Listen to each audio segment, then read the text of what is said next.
Can paleo and vegan diets both be good for the thyroid?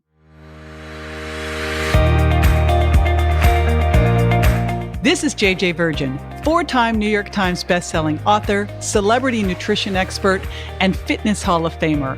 I've been on a lifelong quest for answers to the toughest health questions. And now I'm sharing what I found with you. Welcome to Ask the Health Expert. Roberta emailed, how can paleo and vegan diets both be good for the thyroid?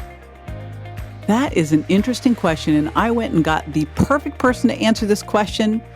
I've got my longtime friend, Dr. Alan Christianson, aka Dr. C, with me today. He's a board-certified naturopathic endocrinologist and New York Times bestselling author, and his latest book, The Thyroid Reset Diet, really dives deep into iodine, thyroid, how to heal your thyroid. So stay with us. We will be right back with the answer.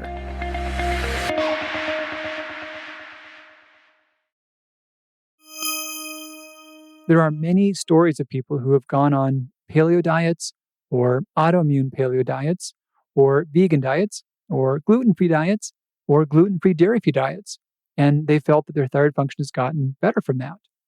Now, there's also many who have tried any of those diets and not seen it helpful.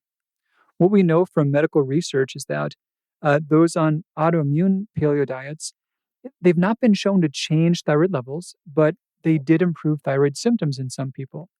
And we also have multiple studies showing that vegans have much lower rates of thyroid disease, both hypo and hyperthyroidism.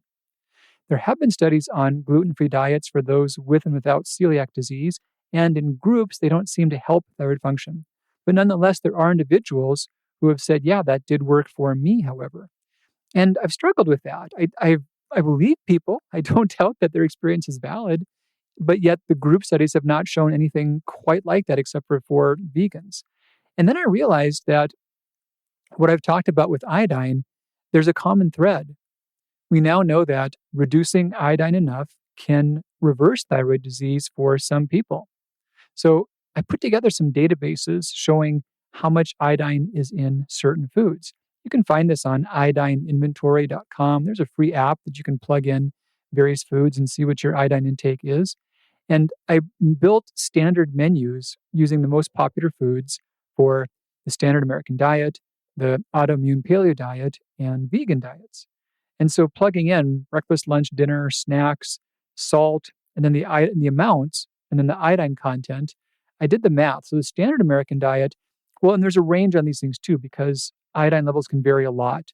So considering the range and being generous with that, the standard American diet could easily have 538 or more micrograms of iodine on a given day. A safe amount is probably about 50 to 200 micrograms, and a range that might improve thyroid function is probably under 100 micrograms. So I did the same exercise with the autoimmune paleo diet. Most popular AIP breakfast, most common AIP lunch, dinner, and then typical amounts of iodine in those foods.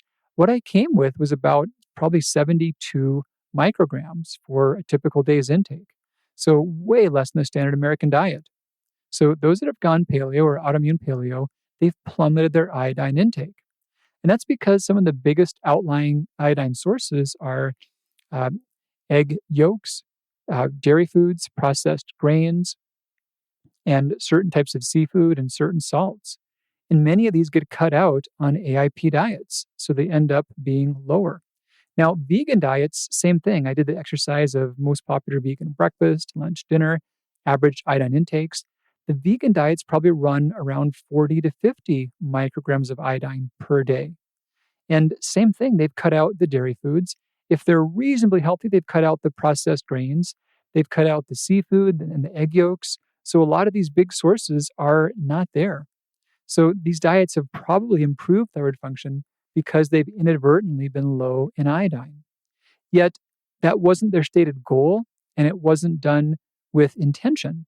And so because of that, I think that's why the results have been inconsistent. One could be on a vegan diet and still consume iodized salt, especially sea vegetables, and get a whole lot more. And on autoimmune paleo diets, One could also consume the sea vegetables by some guidelines, or consume higher amounts of seafood, or consume some highly iodized salt, and they could end up getting more than a safe amount. But I think this has relevance for those who have cut out things on vegan or autoimmune paleo or gluten or dairy-free diets. I think that's why all these things have sometimes, but not always, helped with thyroid disease. If someone's lucky, they end up stumbling onto a lower iodine diet by doing so. So with the thyroid reset diet, it's all set up to be low in iodine.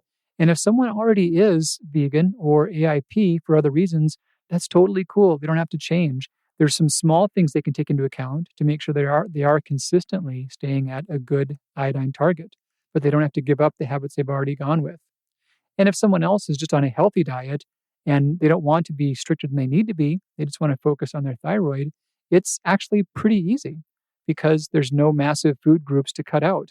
All the food groups have some parallel substitutions that are pretty easy to make. But the exciting thing is that we now have strong evidence that diet can improve thyroid disease.